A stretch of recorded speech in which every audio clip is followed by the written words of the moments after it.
This is the Motorola Razr Fold that I just got. And the first thing you'll notice and feel picking up this phone is the textured back that they made. This is really unique, and Motorola is calling it a Diamond PK. And I got the PANTONE black and blue version in 512 gigabytes. I got this at $1,899. So this is the unboxing and the first impressions and the honest answer to whether this phone deserves a spot next to the best foldables out there. Again, if you like this type of content, please subscribe as I'm trying to grow this channel, and hit your notification so that you can get notified every time a new video comes out. All right, let's get into it. This is the box for the Razr Fold, and this looks really clean. Yeah, Motorola's packaging is clean, and I'm actually going to start unboxing it now.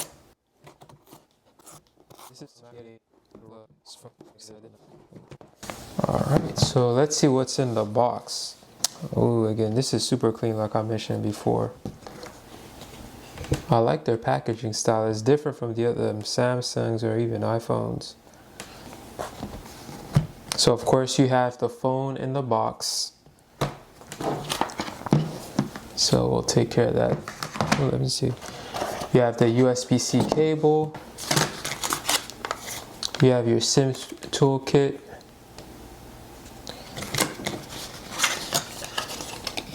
You have the instruction manual, some documentation, and then the USB-C cable. And that's it. Of course, everybody followed Apple's decision of not including the charger. But there are two main issues I do have with the phone, and one of them is with the 80-watt charger that's sold separately. And the other issue I do have is that there's no Moto Pen in the box either. The Moto Pen Ultra is a separate $99 purchase. The inner screen supports pen input and it's pressure sensitive, but you have to buy the pen on its own. So that's two items. If you're already buying a phone for $18.99 before tax, and you have to buy two other things which are close to $200, to me that's like almost a $2,100 phone. So it's not really $18.99 if you really want to take full advantage of this phone. But let's go ahead and take this off. And ooh wee.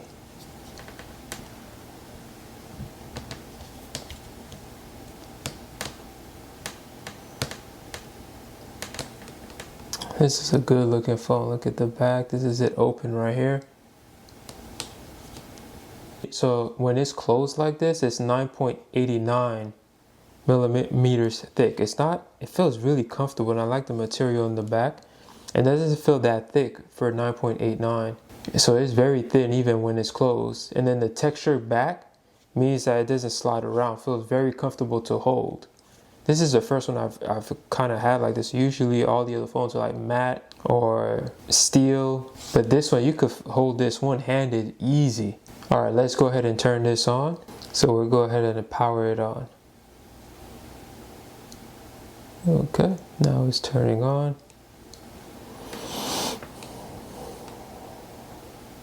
Let's start. Nope, I'm gonna skip. We're gonna set up as a brand new phone. So I'll go ahead and start this up, and then I'll be right back. All right, I'm back from setting up the phone, and this phone is amazing. Just testing it out just for the few moments so far. And check out the lock screen with the effects. And when you actually open the display, it's 8.1 inch inner display, and it unfolds almost like it's almost super flat, and I barely notice I don't see any crease at all. Can't see it with the lighting, but there's barely, and it lays flat on there's a little bit of a wobble because of the camera, but this is beautiful. The camera, how it is open, and it's super thin. This is the year of the foldables. They're all the brands are coming in legit with the foldable displays, and this is how it is open. And this is the new wallpaper that I put in, and you have the effects on it. And to unlock it, the fingerprint is on the side with most foldables, and it's pretty quick. Just to try it out again, this is very quick. I mean, I barely pressed on it, it just unlocks it automatically. The cover display is 6.6 inches, and it also has a POLED 165 Hz refresh rate, and almost the same for the inside, but inside I believe it's 120 Hz for the inner display. But again, POLED displays and 6200 nit peak brightness, so the displays are very good. And within inside as well, even when I have it, so it's not just a lock screen, but I set up my display, and I'll go through it later, that I have the effects with the raindrops on the screen, when you, as you can see it here. This is a beautiful display. And the thing is, a lot of times when I'm using the foldables, a lot of times you'll be on the cover display, because if you're not using it to consume media or doing some type of productivity work, at least for me, I'm usually using the cover display. But it's wide enough and comfortable enough where even if I'm typing, it doesn't feel small. So it feels like a normal phone, thin, comfortable to hold, and it doesn't even feel heavy. My 17 Pro Max actually feels heavier than this phone here. And as you can see, like with the size display, this is almost as wide. Not as much, but it's comfortable. Not as tall, so it's very comfortable. I like this form factor right here. To use the phone, you don't have to open it up every time. It's very comfortable using it closed or open, and that's how a foldable should be. One of the first things I love to do with any phone is to start customizing it and personalizing it to how I want it to feel. That's my favorite part of setting up any phone. And here, when you tap on the screen or hold and tap on the screen, it gives you the options to where you want to put your icons or your apps. And you can personalize wallpaper widgets. You can go to home settings, and where you can adjust your icons, your themes. I don't usually use the theme icons. Swipe access for your navigational system, and then your home screen style. But let's go to personalize. Here's where you can set up your wallpapers, adjust your lock screen. So with the lock screen, you can adjust your clock. And if you tap on it again, this is the style I chose. You can play around and choose different ones.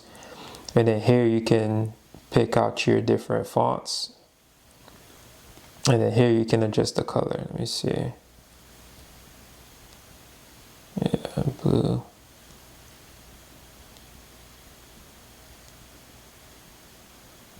I'll leave it white for now. Matches with the wallpaper that I have a little bit. And here you can adjust the wallpaper. Notification style. You have bubble, chip, or actually a list. I'll leave it as a bubble for now. Again, the customization features are nice. It's not as much as Samsung. It's more than the Pixel, however. And then you can also play with the layouts. And then themes, you can select different theming here. You have the default motto. I left it on default. Seaway. Alright, let's leave it on there for now. And here is where you can actually set the effects, so you can customize it here. And here I have it set to rain. But there are different options. You can put it to snow, ripple. The ripple effect is kind of nice. And then you have the sway, where you shake it and it'll move. And then the zoom in. But rain is the one I like the most. And stylize, different effects.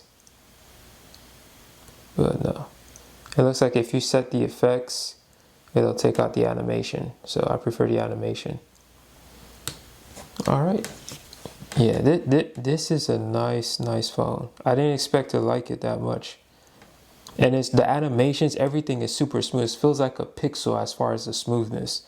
Like there's no lag whatsoever. And the next thing is the multitasking is amazing.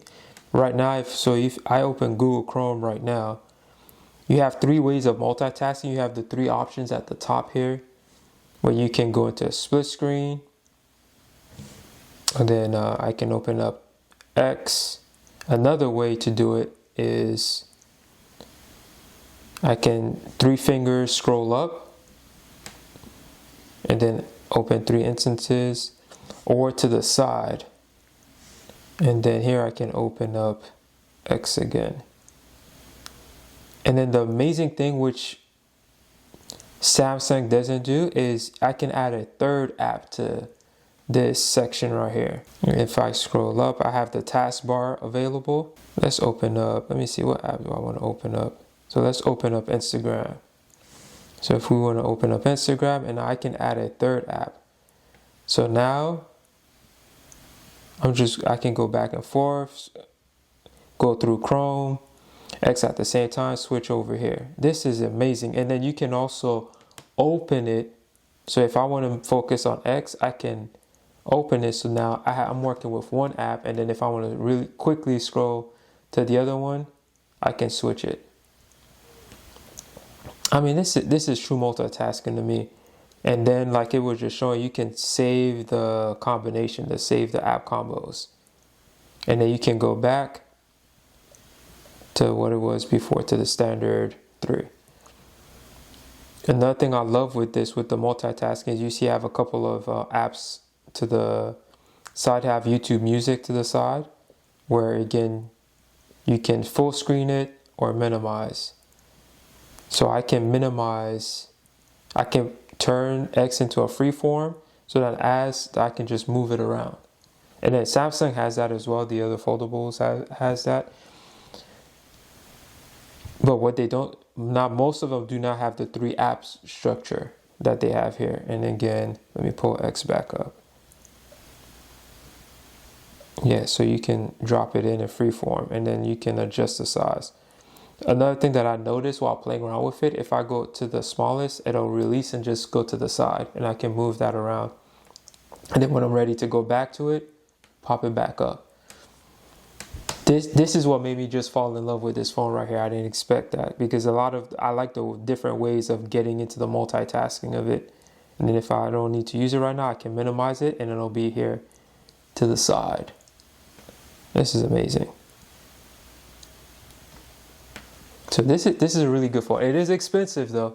I don't like the price. And again, like I mentioned earlier, the 2 issues with the pen that you have to buy, because this can use the Pen Ultra that they have, but it's $100 basically. And then you have the power brick, which can charge the phone up to 80 watts. You have to buy that separately as well. So I don't like that. But besides that, so far, I'm loving the phone. It's really fast, fluid, no lag whatsoever. So it's a really good phone. And I like the feel of it. It's light, thin. It feels good in the hands, super fast, no issues whatsoever. Now next are the cameras, and this is where the Razr Fold really shines, because at least on paper, I've been playing around a little bit with the camera, but I haven't really gotten to use it. But on paper, it says to have triple 50 megapixel system. The main is a 50 megapixel, the ultra wide 50 megapixel, the telephoto 50 megapixel periscope with OIS. So on paper, this looks like a very strong camera. It has a 4 camera setup in the back. As you can see, the camera setup in the back. And then when you open up the camera system, like just taking photos with it, I've taken just a couple, so let me just see if it can show on screen.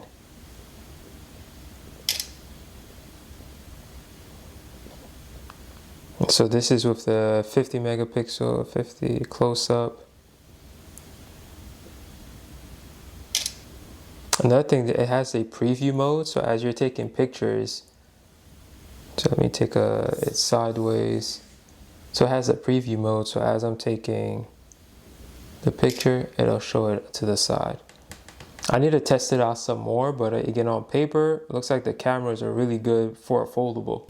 And because it's a foldable, you can use the main cameras for selfies by using the cover screen as a viewfinder. This is one of the highlights with having a foldable, the way you can take selfies with it. The battery is another strong point for this one, because it boasts a 6,000 milliamp hour battery. For how thin the Razr is, to have such a big battery is pretty impressive. And the claim also of it being capable of charging up to 80 watts. So that's really fast charging when wired. But again, you have to get the Motorola 80 watt charger to hit that speed, and it's not in the box, so you have to budget for that if you're looking to buy this phone. So yeah, that's another thing. You can turn on power sharing, and then once you turn power sharing on, this is my iPhone, you can set it up, and there it is, it's starting to charge. So this is a dope feature. Some might call it a gimmick, but it's something that is actually useful. So overall, this is a really nice phone. Again, the software that the Razr Fold runs on is Android 16. And the Motorola skin that's on top of it is a mix between Pixel and Samsung. Again, it's really smooth. It runs like a Pixel, but it has the extra customization features that a Samsung would have. Not as much customization as the Samsung. Again, Samsung has the DeX, but this is really nice. Another thing that this does have is the laptop mode. So when you go to settings, if you go to your foldable display, here you have a laptop mode. And only certain apps have it. So these are the list of maps that you can use it on. I did see some you can use it on that's not here. For example, I'll open up YouTube to showcase it.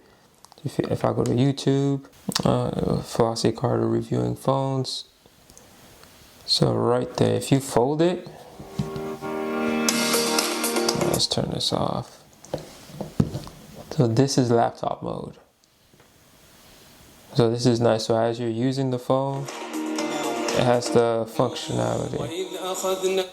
Alright, we don't need all that. But here is on laptop mode. It's several apps can be used that way. And then you put it back up and then it'll go back to normal. So overall, this is a really nice phone. The first impressions I have of it, really nice build quality. I like the textured finish in the back and how easy it is to hold in one hand and to use as a one-handed phone. That's one of the major things of why I didn't get the first foldables that came out, because although I like the wider screens, I did not like how small and thin it felt with the cover screen. But this one, no problem at all. So this is the best foldable hardware Motorola has ever made, and one of the most complete foldables you can buy in the US right now. So should you buy it? I mean, if you want a book foldable, this one is really good. Again, the price, however, it's really expensive. But I mean, if you have the money to spend, this one is really good, in my opinion. So I'm really impressed with this one. However, right now, I would wait for the Samsung foldables that are coming out to really see how it stacks up before, if I were to make a decision, because again, theirs would be coming out next month. So I want to wait to check those out before I really make a decision. If you're one that's buying, I don't think waiting a month or two will be too hard to do, to see how the book style foldables, the shorter version with the wider aspect ratio, how that would feel in the hands and be used for a productivity case. Because I'm assuming if someone is into foldables, then you have the money to spend. So you can wait to see how the other ones stack up in the new form factors with the Galaxy 8 Ultra and the Galaxy 8 Wide. Again, I am trying to build a channel. If you like more of this type of content, feel free to subscribe and turn on that notification, because I'll be covering a lot more phones that are coming out, especially the one for Samsung that are coming out, and also the iPhone Fold. Again, this is the year of the foldables. Every company, it looks like, is trying to come out with a foldable. So I'm excited to check those out. All right, I'm Slim Hoodie. Peace.